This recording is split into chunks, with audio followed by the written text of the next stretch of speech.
What's going on, guys? Welcome back to the channel. Today is the day you guys have been really waiting for. A lot of people that have subscribed for the FC content.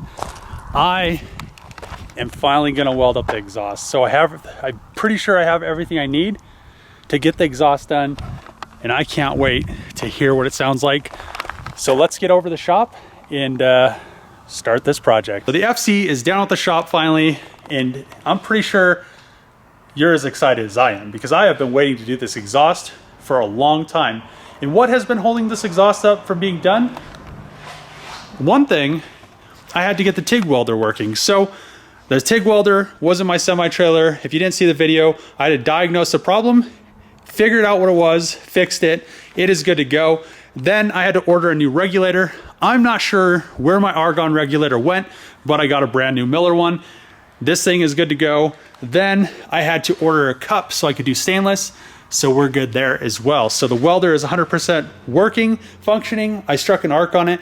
Everything was perfect. So the FC's down at the shop. The welder works. Then I had ordered some stuff for the exhaust. I didn't like how it was working. It looked, how it was gonna, line up, all that stuff. So I ended up ordering different stuff. I had 3 UJs. I used half of one to do the downpipe. Then I had this weird MagnaFlow Y. I didn't like how it was because it was just kind of crappy how it was made. So I did order this one right here, and it looks and flows a lot better. I mean, it is dual exhaust on an FC. It's not pushing a bunch of boost, so it really doesn't matter how it flows. I just was going for maybe later on in the future, but it does look good. Then I ordered different mufflers. I like these mufflers 1,000 times better. These mufflers actually fit. They're oval, so they fit in the bumper perfectly. They're the best thing I could have chosen for this car. And the reason being is the other option was doing some weird mufflers and downturned tips, and I just didn't like how it was looking. So now we are going with these oval mufflers. I think they're gonna look perfect on the car.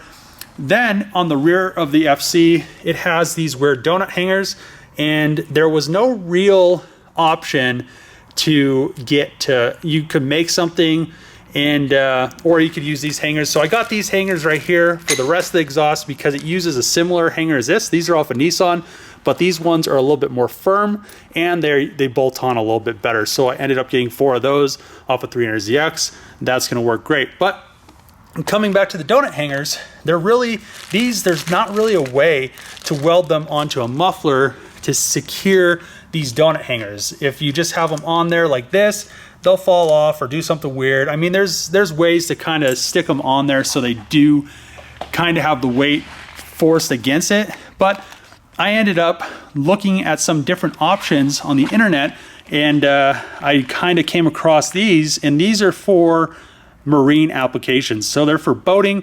You use them for rope and stuff. I don't know. I don't really boat.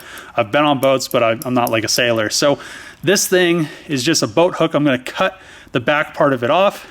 This hook right here fits perfectly on that donut hanger. So that is going to be really nice. Cut it off right there. Have these things welded like this or something along the lines like that. And I mean, I think that'll be 100 times better than just trying to make these things right here work. So that was another thing that was kind of holding me up. I wanted to get the donut hangers a little bit more secure than just using these guys right here that go through those holes right there. So now we have everything to do the exhaust. We have the car here. The TIG welder's working. The shop is now actually being used for something. So let's get to work. Let's get this exhaust done. Let's get this thing sounding just spot on finally. And hopefully she sounds good. I hope these mufflers sound good. I hope the car sounds good. I mean, it won't be super loud anymore. It was cool for like a couple miles, and I'm like, oh man, this thing is too loud. So let's start this exhaust system and get her banged out, get it back on the car, and get this thing driving down the road. Got the passenger side muffler pretty much where I want it. It is a little bit over to the side right there, keeps the bungee cord. I have some crazy stuff going on. I have Gorilla Tape. I got kind of mad about the bungee cord, but then I still needed the bungee cord. And I don't know, we have a muffler stuck up in here, held with the bungee cord, some Gorilla Tape, and it's pretty much where I want it to be. it just, the bungee cord just keeps pulling it just a little bit that way. And there's those little clips that I'm using for the exhaust hangers. And they're gonna work really, really nice. So I'm gonna tack this one right here.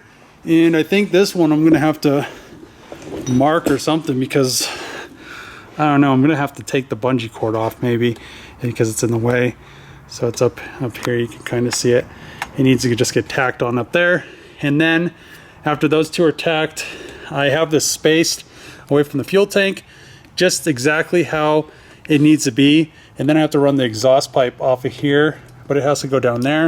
And then there's an exhaust hanger up here to hold this part, this section of the exhaust. So I kind of have to go straight, but maybe down like a 45 right here, and then up with a 45. I'm kind of still deciding on how I'm going to do this exhaust, because it kind of looks like it's going to be a pain just because how the axles are. And yeah, there's not really, I think how the stock one went, it just went on both sides of that. But I'm not exactly too sure how I'm going to make this one. It's going to be kind of close to that, but I'm doing it different this time. I'm doing it from the back to the front. The one good thing about this old welder is that the leads, there's a welder over there. I don't know how far away this is, but it's pretty far away. The ground I could probably walk outside with, but the foot pedal and the torch, I don't even have to move the welder. Look at that. It looks like some crazy stuff going on though, but we got the foot pedal and the torch. So let's get making some brackets. Have the two rear hangers tacked in. I actually think that I'm gonna leave the little clippy things in there, because it's really nice to just be able to clip them in and not have to worry about them ever falling out. So it's gonna be weird, but I'm gonna leave those in there. Just picked up the 45-degree stainless bends. For some reason, I didn't think they had these weird little like lips on them, so I'm gonna have to cut those off. It's like they're meant to be used for intercooler piping, but that works for now.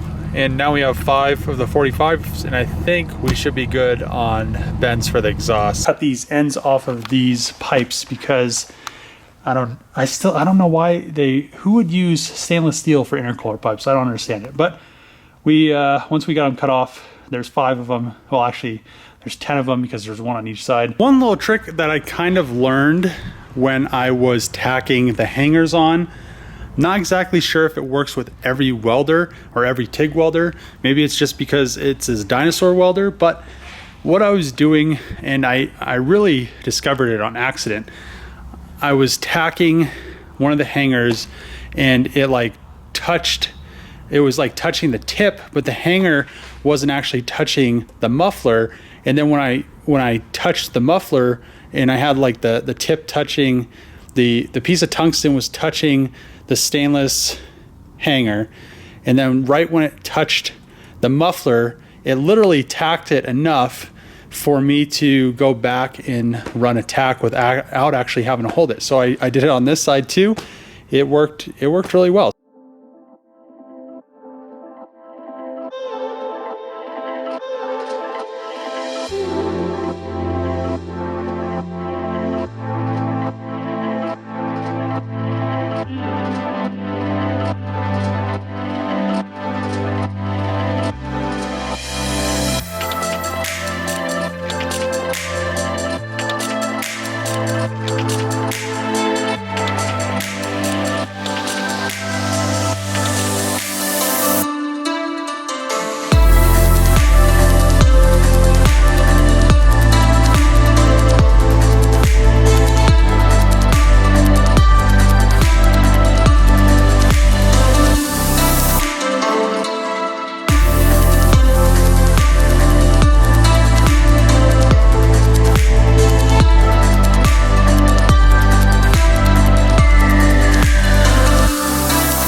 here, it just got more and more interesting as I went. So you can see that I still haven't wired them in yet, and I thought I was going to be able to use that Y over there, but it is, the angles on it are not the right angles to use because it has to go through the cross member first, and that's kind of too wide of a Y. So I'll end up using that for something else, maybe a I don't know yet, but something else. And I want to get these wide in. After it gets wide in, I think this will go a lot quicker. After the Y, also I'm going to throw in a V-band, so it isn't such a long exhaust. These being all connected as one to begin with is going to be quite heavy and awkward, but I think now that I have them at this point, I could pretty much weld up all the seams going back. The biggest issue I had was kind of getting it so it was going to clear everything, and so that was you know, as tucked up as I could get it. So the FC exhaust, both pipes are now wide in. Was a lot more work than I thought it was going to be. I made a 60-degree Y, and then I had to make sure it fit perfectly. You can't have, with dual exhaust, if you do something on one side, or if there's pressure on one side or the other, it will affect the other side, which is kind of weird, but it makes sense at the same time.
right, guys, so driving the FC, and as you can hear, you can probably actually hear me talking. So now I don't have to yell. The exhaust is extremely quiet, but it has a nice tone. I can actually hear the turbocharger spool when I accelerate. I don't hear all kinds of craziness inside the car. I think this is probably the best mod so far that I've done to the FC. One other thing that I need to do this car is put some sort of coilovers on it, and I have that coming in the works. So I am extremely happy that the exhaust is finally done. It was extreme pain to get the dual exhaust to work, you know, fit everything nice inside the openings in the bumpers. So we got all that handled. The car needs some suspension stuff, definitely needs coilovers, but other than that, it's nice and quiet to drive. It actually drives extremely well, and I mean, here's accelerating. It's just like a nice sound, like nice toned exhaust. So it's one thing that I really wanted to do. So let's drive around and enjoy this new exhaust. Another thing I did notice driving the FC around, before with a straight pipe, it seemed really slow. Now that it has an exhaust, it actually seems a lot quicker. It has a lot more top end. You can actually feel when the turbo kicks in. So the straight pipe exhaust, or you know, just the dump off of the downpipe, was not a good idea. It just made the car super loud and sound really bad and be extremely slow. So now we have this thing. It is really nice to drive. I am having the most fun driving this thing around right now. I actually could, it's nice and cool outside. It's not 100 degrees. This thing doesn't have AC. I mean, it's just an enjoyable day.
All right, boys, so we're gonna try a launch in the FC.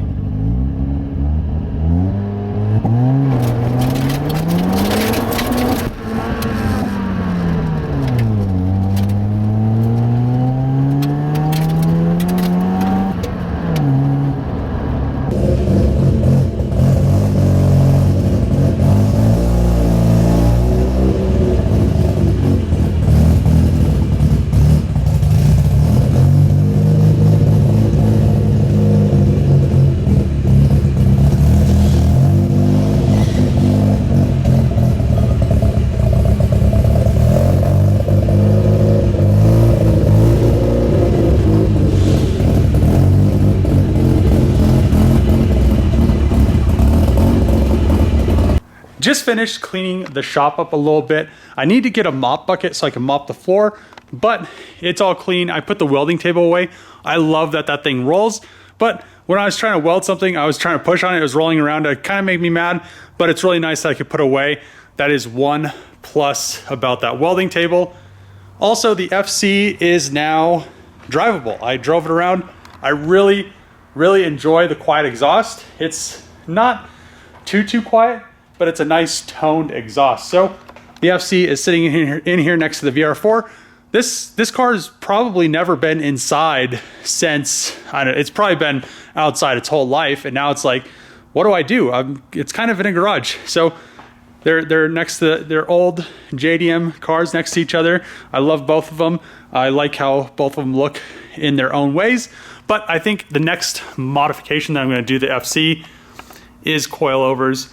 So when I drive this thing around, it is extremely surprising how nice this car is to drive around, other than the struts being blown. So when you go over a bump, they either hop, or if it's like if it's not, well, I guess if you go over like a crack, the tires want to bounce. If you go over like a bump, it's like sailing on the sea. So it's not ideal for a sports car to be like that. So this thing, I think the next mod, coilovers, I think this will pretty much take care of all my issues with the sketchy suspension. If I go over 55 miles an hour, it really does a bunch of crazy stuff. The wheels start to shake and hop and do all kinds of stuff. So I think that will resolve a lot of those problems, and it'll make the car more enjoyable to drive. I'm actually very surprised at how quick this car is compared to a lot of the newer cars. I mean, not like the Hellcat or like a turbo car or something like that, but like a lot of the stock, I mean, V6s or 4 cylinders of 2020. This car actually seems like it's probably not, it's not EPA friendly, but it's surprising how quick it is. It actually gets up to speed. It doesn't hesitate. It's really surprising that this car sat in a field for 10 plus years, 15 years, however long it sat. I think the registration was, I think it was like 2002 or something. I'd have to look at it again, but it sat for a long time, and I did very minimal work to this thing. I'm actually very surprised at how good it drives, other than the struts and some random bushings and stuff. And the exhaust is now done. The old exhaust was all rusted and falling off, which I did want to fix. And the one other surprising thing was when I gave it some back pressure with the new exhaust that I did, it is actually faster. So I was driving it around temporarily with, I made the downpipe, and it was just dumping onto the ground. It was hideously loud. You couldn't even hear yourself think. I think the people's houses I was driving by couldn't hear themselves think. So now it is quiet. It's nice and toned. It seems a lot quicker. It's a lot more responsive. It actually, once the turbo hits boost, it actually pulls very nice. You could hear the turbo spooling. I mean, all around, this car is just very surprising to me that it is this good for how neglected it was, how old it is, and just how much hate rotaries have in the community. But they are actually extremely nice. When I got my first rotary, it was the FD, and I was just like, yeah, I'm gonna JZ swap this thing once this thing blows up. I had this mindset that the rotaries just blow up all the time. I mean, they do blow up, but I think it's because people are pushing them to their limits. JZs do the same thing, and also they are neglected. They are a very finicky thing, but at the same time, they're not. So if you've never had a rotary car, an FC, I mean, they're gonna have their issues, but if you get lucky and you know what you're doing and you can take care of something this old, even an FD or an RX7, they are very surprising. They have a very different feel from a piston engine car. The acceleration is different, the sounds are different, the feel of driving is different. They're very light, but I think I'm going to end the video here. I had a really fun time doing the exhaust. Well, I didn't have that fun of a time doing exhaust. I had some hiccups there, here and there, but I had a very fun time driving the car after I finished the exhaust. I love the sound of it. I love how it came out, and hopefully you guys really like the exhaust as well. If you like these videos, make sure to click the subscribe button. Throw a comment below what you think of the exhaust, and thumbs up. As always, see you guys next time.